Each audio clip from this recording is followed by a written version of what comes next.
আসসালামু আলাইকুম। রমজানে ডাল বাটাটা একটা ঝামেলার কাজ বলেই কিন্তু মনে হয়। আজকে পেঁয়াজু তৈরি করে দেখাবো। একদমই কোনো বাটাবাটির ঝামেলা ছাড়াই এই পেঁয়াজুটা তৈরি করে নিতে পারবেন, আর যেটা কিনা অনেক বেশি ক্রিস্পি আর মচমচে হবে। চলুন তাহলে শুরু করি। দেখে নিই আজকের পেঁয়াজুগুলো তৈরি করার জন্য কি কি উপকরণ লাগছে। পেঁয়াজুগুলো তৈরি করা যেমন সহজ আর খেতেও কিন্তু অনেক বেশি ভালো লাগে। পেঁয়াজুটা তৈরি করার জন্য এখানে আমি 1 কাপ পরিমাণ মুসুর ডাল নিয়েছি। আপনারা চাইলে যে কোনো ডাল দিয়েই কিন্তু পেঁয়াজুটা তৈরি করে নিতে পারবেন।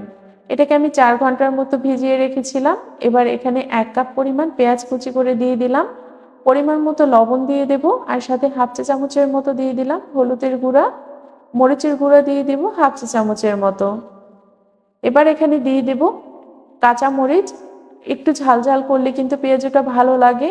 আর ধনিয়া পাতা দিয়ে দিলাম। ম্যাগি মসলা দিয়ে দেব একটা পুরো প্যাকেট, আর এতে করে কিন্তু পেঁয়াজুটা অনেক বেশি ভালো লাগবে। আর 1 চা চামচ দিয়ে দিলাম কর্নফ্লাওয়ার।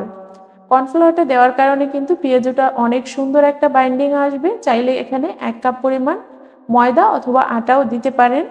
এবার খুব ভালো করে এই ডালটাকে পেঁয়াজের সাথে একটু মিশিয়ে নিতে হবে। একটু বেশি সময় ধরেই এই কাজটা করবেন, এতে করে ডালটা অনেক বেশি নরম হয়ে যাবে।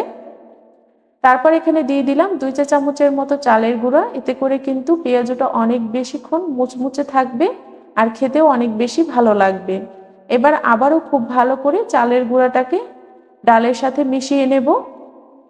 আর এতে করে কিন্তু অনেক বেশি নরম হয়ে যাবে ডালটা, আর তৈরি করার ক্ষেত্রে কোনো ঝামেলা হবে না। তো এভাবে করে মেখে এটাকে 3 থেকে 4 মিনিটের মতো রেখে দিলে কিন্তু অনেক বেশি নরম আর সফট হয়ে যাবে।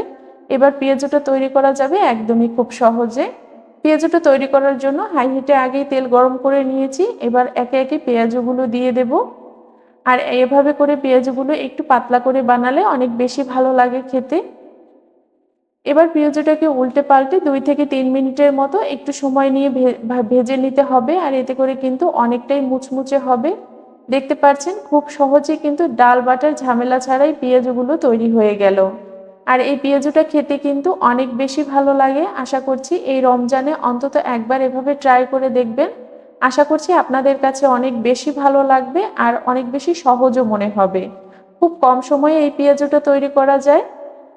যদি ভালো লাগে তাহলে অবশ্যই চ্যানেলটিকে সাবস্ক্রাইব করবেন, আর পেজ থেকে দেখলে পেজটিকে ফলো দিয়ে রাখবেন এরকম নিত্য নতুন ভিডিও পাওয়ার জন্য। দেখুন প্রত্যেকটা পেঁয়াজও কিন্তু অনেক সুন্দর হয়েছে, আর এটা যে ডাল বাটা ছাড়া তৈরি করেছি সেটা কিন্তু একদমই বোঝা যাচ্ছে না কতটা ক্রিস্পি হয়েছে। আর এটা খেতেও কিন্তু অসম্ভব ভালো লাগে। 2 থেকে 3 ঘন্টার মতো অনায়াসেই এভাবে রেখে খেতে পারবেন, আর এই পেঁয়াজগুলো কিন্তু একদমই নরম হয়ে যাবে না।